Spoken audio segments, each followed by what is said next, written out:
Selamat malam, Bapak Ibu Saudara yang dikasihi oleh Tuhan. Kita bersyukur kepada Tuhan karena pada malam ini sekali lagi kita boleh dikumpulkan bersama-sama di tempat ini untuk beribadah kepada Tuhan. Dan saya juga bersyukur kepada Tuhan karena pada malam ini saya diberikan kesempatan olehnya untuk boleh membawakan firman Tuhan di dalam persekutuan doa malam ini. Namun sebelum kita sama-sama merenungkan kebenaran firman Tuhan, saya mengajak kita untuk sama-sama berdoa terlebih dahulu. Mari kita berdoa. Bapa, kami sungguh bersyukur kepadamu karena Engkau telah memberikan kesempatan kepada kami untuk boleh beribadah kepadamu. Kami boleh memuji Tuhan, kami boleh berdoa untuk beberapa pokok doa, dan kami juga mendapatkan kesempatan untuk merenungkan kebenaran firman-Mu. Tuhan, ketika kami datang ke dalam persekutuan doa malam ini, kami membawa sejumlah pergumulan dan permasalahan yang membuat hati dan pikiran kami menjadi sulit untuk berfokus mendengarkan firman Tuhan dan merenungkan firman Tuhan.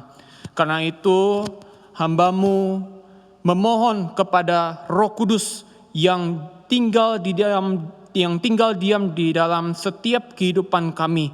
Biarlah Roh Kudus yang boleh memimpin setiap kami, mengilhamkan kepada kami apa yang ingin Engkau sampaikan kepada kami pada malam ini.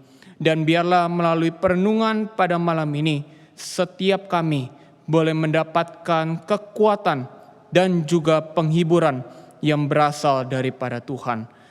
Kami mau menyerahkan semuanya ke dalam tangan-Mu dari awal hingga akhirnya, biarlah kehendak-Mu yang terjadi. Di dalam nama Tuhan Yesus kami telah berdoa dan mengucap syukur. Amin.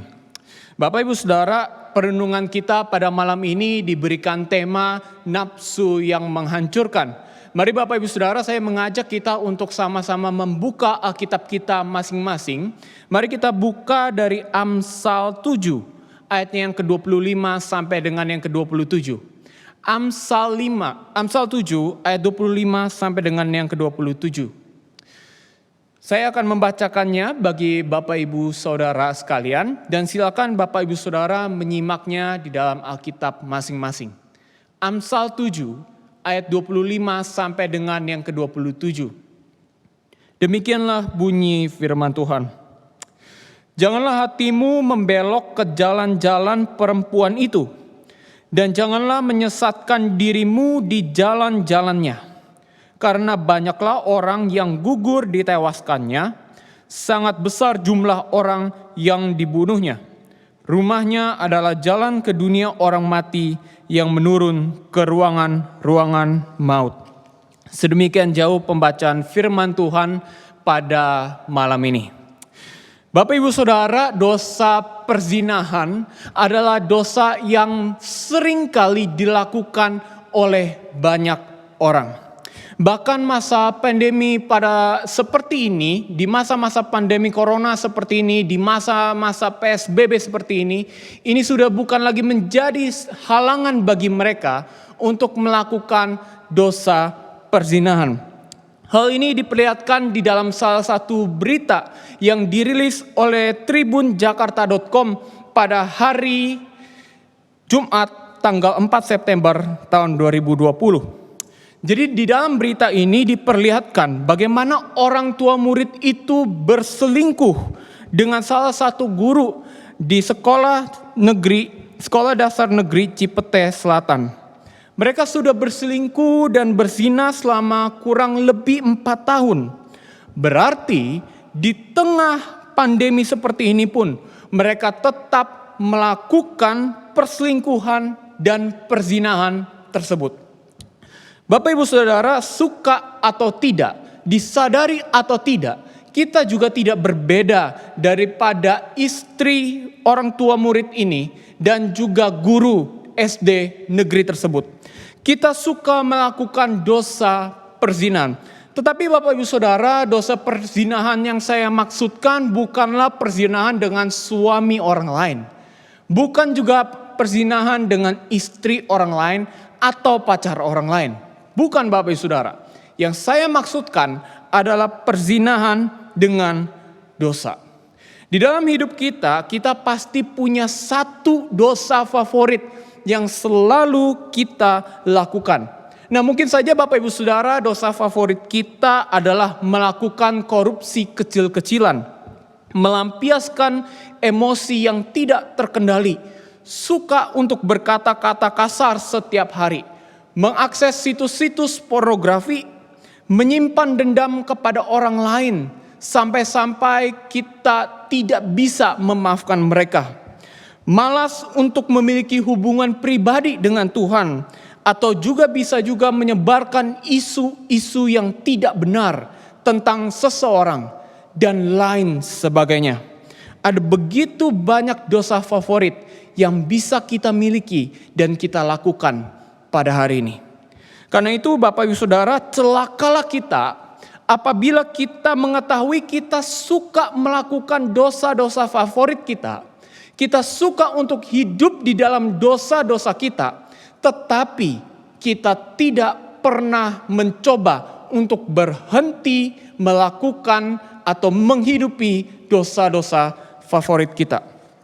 Pesan utama di dalam perikop pembacaan kita pun juga memberikan satu pesan yang sama, Bapak Ibu Saudara. Setiap orang yang memilih untuk tetap hidup di dalam dosa akan mendatangkan malapetaka atas dirinya sendiri. Setiap orang yang memilih untuk tetap hidup di dalam dosa akan mendatangkan malapetaka atas dirinya sendiri.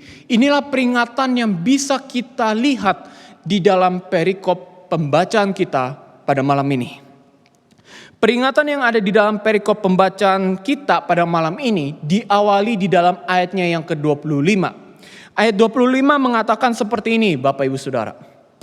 Janganlah hatimu membelok ke jalan-jalan perempuan itu, dan janganlah menyesatkan dirimu di jalan-jalannya.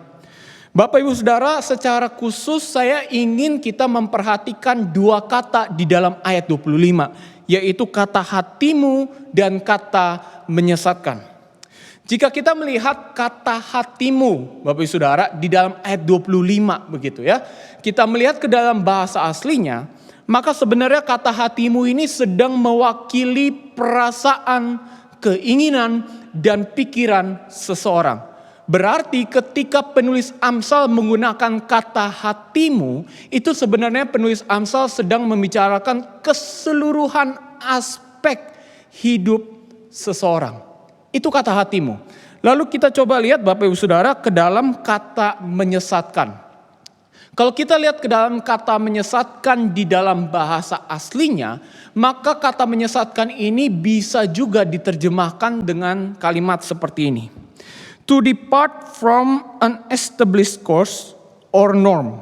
Berarti seseorang dengan sengaja dia beralih dari jalan yang benar kepada jalan yang salah.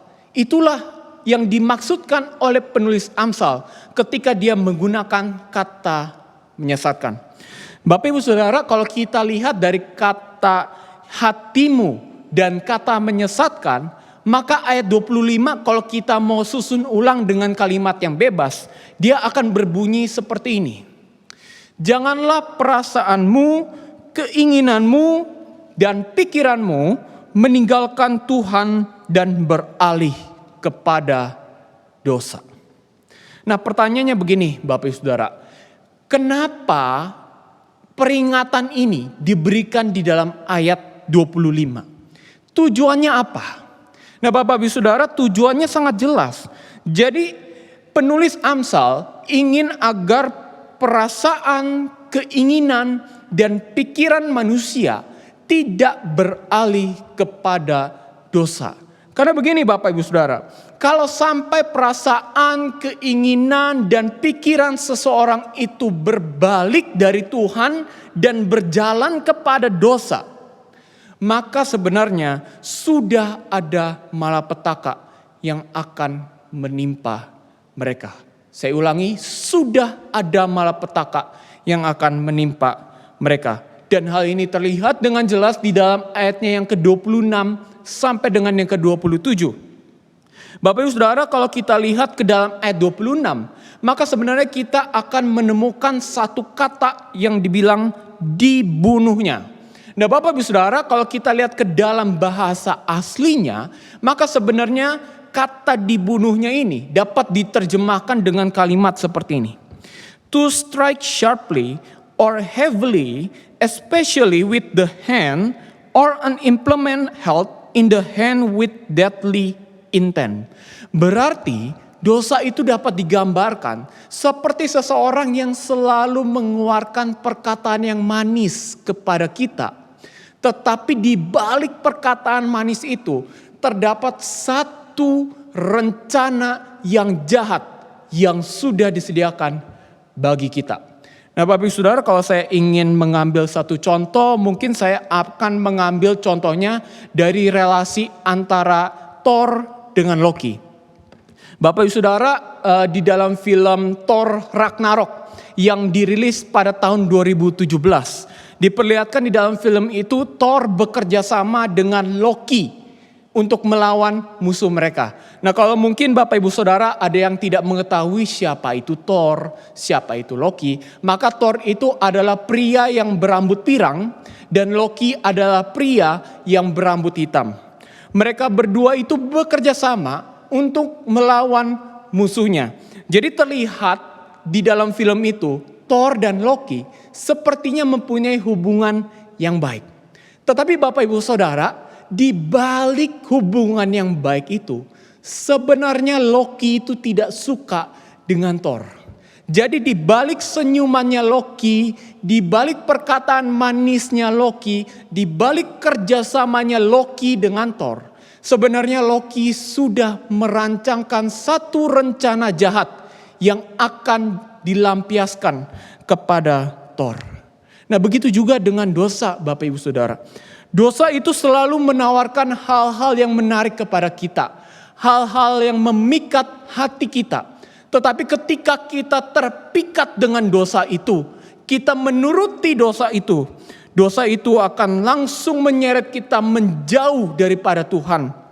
Dan perlahan-lahan dosa itu akan menghancurkan hidup kita. Bapak Ibu Saudara, apakah malapetaka dosa ini berhenti digambarkan di dalam ayat 26? Tidak. Justru malapetaka dosa ini dilanjutkan di dalam ayatnya yang ke-27.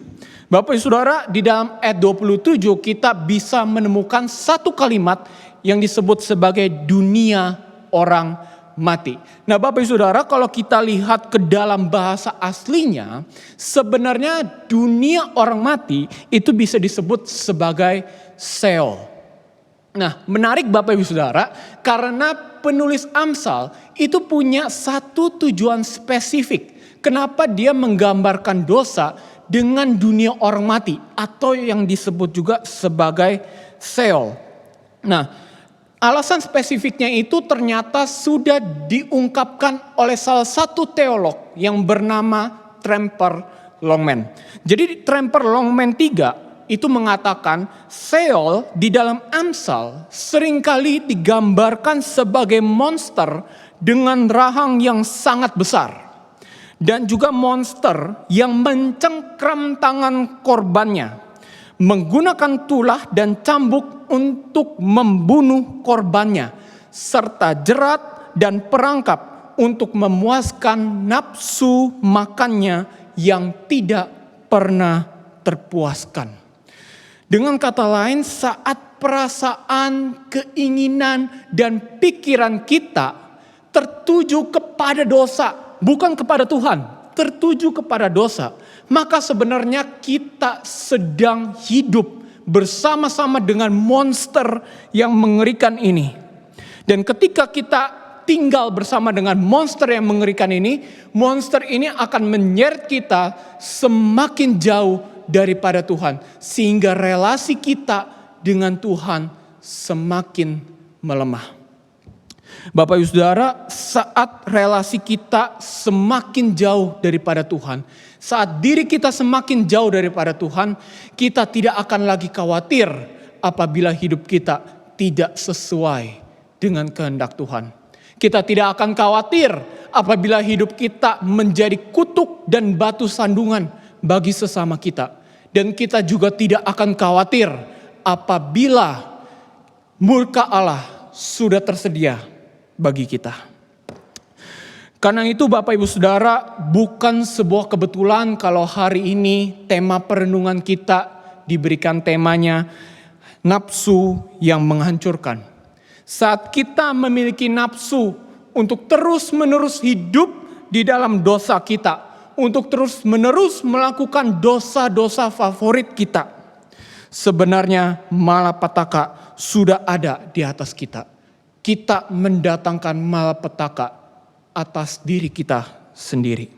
Jadi kalau kita tidak pernah belajar untuk berhenti melakukan dosa-dosa favorit kita, seperti berhenti untuk korupsi kecil-kecilan, berhenti untuk emosi yang tidak terkendali, berhenti untuk berkata-kata kasar setiap hari, berhenti untuk mengakses situs-situs pornografi, berhenti untuk menyimpan dendam kepada orang lain, berhenti untuk menyebarkan isu-isu yang tidak benar, bahkan berhenti untuk bersikap malas membangun relasi yang pribadi dengan Tuhan, dan lain sebagainya Bapak Ibu Saudara, maka malapetaka sudah tersedia di dalam hidup kita.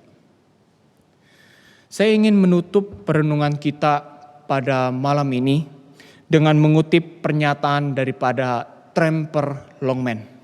Tremper Longman mengatakan kalimat seperti ini. Setiap orang berada di sebuah jalan, tetapi jalan itu bisa jadi jalan yang benar, jalan yang mengarah kepada kehidupan, atau jalan yang salah, jalan yang gelap yang dipenuhi dengan jebakan, jala, jerat, dan mengarah kepada kematian. Bapak Ibu Saudara, kalau malam ini kita mengintrospeksi diri kita masing-masing, jalan mana yang sedang kita tempuh? Jalan yang menuju kepada kehidupan atau jalan yang menuju kepada kematian? Apakah di jalan yang memilih untuk tetap setia kepada Kristus, hidup bagi Kristus, atau jalan yang menuruti dosa, jalan yang penuh dengan perzinahan dengan dosa? Amin. Mari kita berdoa. Bapa, kami sungguh bersyukur kalau pada malam ini kami diingatkan sekali lagi bahwa kami seharusnya tidak tinggal diam di dalam kebiasaan kami melakukan dosa setiap hari. Seharusnya kami hidup untuk menyenangkan hati Tuhan, melakukan firman Tuhan di dalam kehidupan kami sehari-hari. Tuhan, bantulah kami agar kami juga boleh berhenti melakukan dosa-dosa favorit kami. Rasanya sulit Tuhan, tidak mudah karena godaannya 24 jam. Tetapi Tuhan, kami mau belajar di tengah godaan seperti itu. Kami mau mengandalkan Engkau, karena kami rindu hidup kami boleh memuliakan nama Tuhan. Tuhan, kiranya Engkau berkati untuk setiap Bapak Ibu Saudara yang sudah mengikuti ibadah malam pada hari ini. Biarlah di tengah pergumulan mereka, di tengah kesulitan seperti masa-masa ini, mereka juga boleh menemukan kekuatan. Mereka menemukan penghiburan yang berasal daripada Tuhan. Kiranya Engkau lindungi mereka daripada segala sakit, penyakit yang ada pada hari ini. Dan biarlah setiap orang yang mungkin belum bisa hadir dalam persekutuan doa malam ini, dengan satu alasan atau lainnya, biarlah Engkau juga yang memberkati mereka. Dan kiranya suatu hari nanti mereka juga boleh bergabung bersama-sama di dalam persekutuan doa malam ini untuk boleh sama-sama memuji Tuhan, mendoakan satu sama lain, dan merenungkan kebenaran firman Tuhan. Kami mau menyerahkan hidup kami ke dalam tangan-Mu, dan biarlah juga kehendak-Mu yang terjadi. Di dalam nama Tuhan Yesus kami telah berdoa dan mengucap syukur. Amin. Persekutuan malam, doa malam pada hari ini sampai dengan saat ini, kiranya Tuhan Yesus memberkati Bapak Ibu Saudara sekalian. God bless you all.